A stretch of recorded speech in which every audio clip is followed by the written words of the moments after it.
Grachov. Born in 1940 in Bryansk district of Russian SFSR, Anatoly Grachov became a prominent special correspondent of Pravda newspaper. Throughout his career in the principal newspaper of the country, Grachov's coverage focused on Central Asia and the Caucasus. In early 80s, Grachov was relocated to work in Turkmenistan. In 1986, along with Durdi Bayramov, he participated in the legendary horse race Ashkhabad Kunya Urgench Ashkhabad. In 1989, Grachov published a memoir of the horse race, The Riders of Karakum Desert, which was illustrated with Bayramov's drawings from the trip.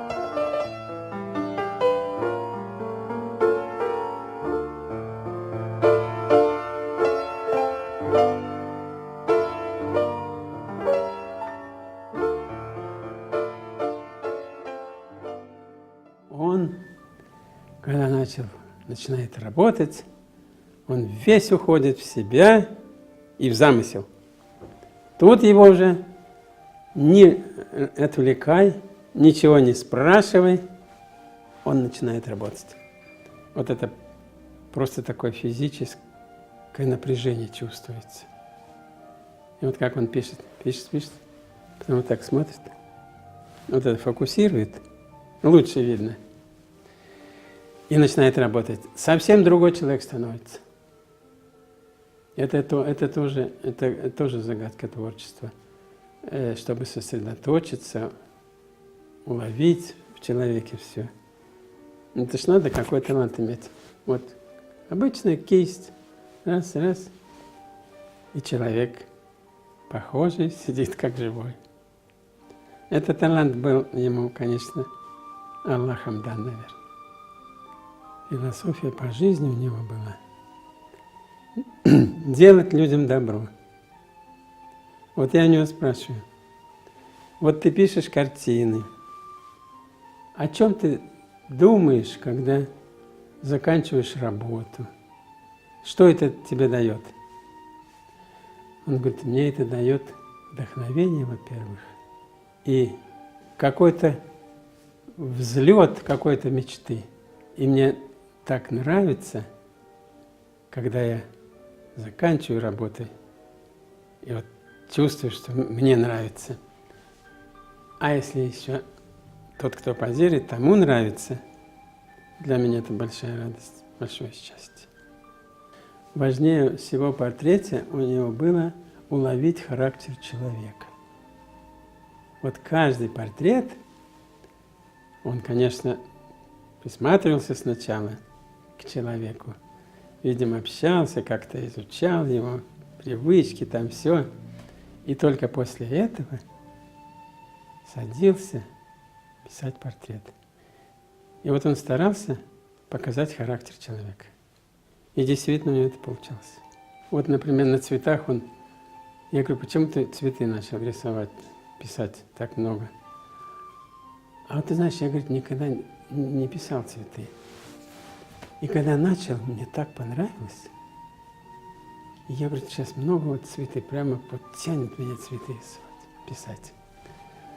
Ну, а в пейзажах он так любил свою республику. И вот если мы с ним даже едем куда-то за город, вот он видит пейзаж и говорит, Анатолий, вот этот пейзаж я должен потом нарисовать. А я говорю, а почему? А вот что тут есть что-то особенное, даже не могу объяснить. А вот это пейзаж я нарисую. И потом едет и рисует. Неутомимый был в творчестве. У него столько было этих альбомов. Он так всех художников мира изучал. Как прихожу, или если не работает, то листает альбомы наших художников, и российских, и зарубежных. У него такая библиотека этих альбомов была. Вот он Эль Грека, там вот это, вот такой, вот такой. И мы с ним однажды поспорили. Я говорю, тебе Александра Шилова нравится работа? У него музей в Москве, знаешь, да? Я говорю, мне нравится. Мне, говорю, нравится. А он говорит, Анатолий, это же фотография цветная. Ну, выписывает, конечно, там труд выписать надо. Но так четко выписать, конечно, труд есть. А характера нету в портретах. Вот как цветная фотография. Вот вместо его картины вот сделать цветную фотографию в таком же формате, как картину рисует. И фотография будет точно такая же, как... Только мне не нравится еще в нем, он красиво сделает. Он хочет сделать человеку красивого человека, чтобы человек обрадовался. А это, говорит, это не то. Говорит, Анатолий, вот я работаю так, как говорит мне моя душа, мое сердце, мое на человека. А иногда вот говорят, что вот ты бы меня покрасивее написал. Ну зачем, говорит, зачем я буду себя ломать, свой стиль, свою индивидуальность? Нет, говорит, я никому. Ну, может быть, один-два раз с женщиной каким-то он там немножко покрасивее сделал. А так нет. Он не соглашался никогда с этим. Наверное, правильно. У каждого должен быть свой стиль, своя настоящая работа. Некоторые известности, славы добиваются, я скажу, нечестным путем. Вот именно своей нахрапистостью, настойчивостью. И награды выбивают себе, и ордена, и медали. А он добился известности своей честной работой. Вот это было главное. И посмотрите, сколько он людей писал. И все шли, и конца этого не было. Люди шли к нему. Вот это у него было главное в работе. Я когда приехал в республику, я посмотрел работы Иззата Клычева, он был героем соцтруда, депутатом там и так далее, все ему привилегии, почет и уважение на руках. Но, правда, работы мне его понравились. Видимо, заслуженный человек. Я его еще тогда, когда жил там, считал его вторым человеком после Иззата Клычева. Но он вроде соглашался с этим. Конечно, ведь сколько его работ сейчас там в Ашхабаде осталось и по всем. Это же, конечно, большой вклад он внес. А учеников у него сколько? У него очень много учеников, он же и преподавал. И это тоже свою частичку своего творчества, своей души, сердца тоже отдал людям и детям. И, конечно, они его помнят, и будут вспоминать, и помнить будут. Ну, а потом и его работа. Всегда приходишь, это ж любуешься его работой. Для человека это отдушина какая-то. Посмотришь, как-то лучше становится. Красота же действует, человека делает лучше. И вот он, конечно, я считаю, что он большой вклад внес. Конечно, можно было сделать в Ашхабаде его музей. Я даже писал об этом. Я просил, в статье говорил, что неужели Туркмения не найдет для такого художника помещения, чтобы его работой любовалась вся республика, весь Ашхабад и вся республика любовалась. Это же эстетическое наслаждение. Как же так? Ну вот, видимо, из-за того, что он не пробивной был, так и не нашли помещение для его работ.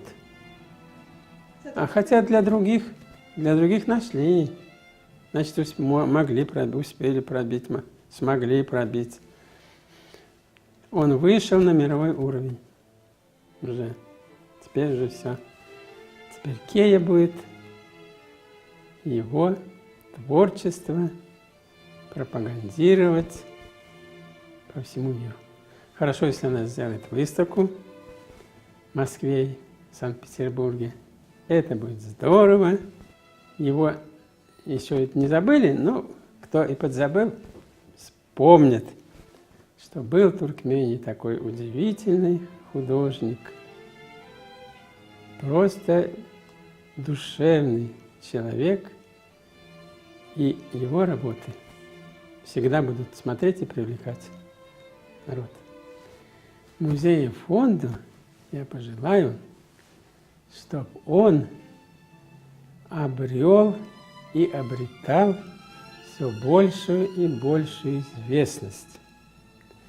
Потому что мой друг Дурды Байрамов заслуживает этого, чтобы о нем люди знали, чтобы его помнили и чтобы всегда радовались его работам. Этого он заслужил. Я написал его прощальный романс. С черной вестью на сердце опустилась беда. Друг ушел мой Дурдыша, навсегда, навсегда. Пусть отведенный круг мне сжимают года, наша чистая дружба навсегда, навсегда. Оторвала болезнь от любимого с детства труда, из руки кисть упала, навсегда, навсегда. Не обнимут ни дети, ни внуки его, никогда. Но любовь их святая, навсегда, навсегда. Жизнь добром пролилась, не ушел без следа. Его с нами искусство навсегда, навсегда. Жаль, его закатила земная звезда, но народная память навсегда, навсегда, навсегда.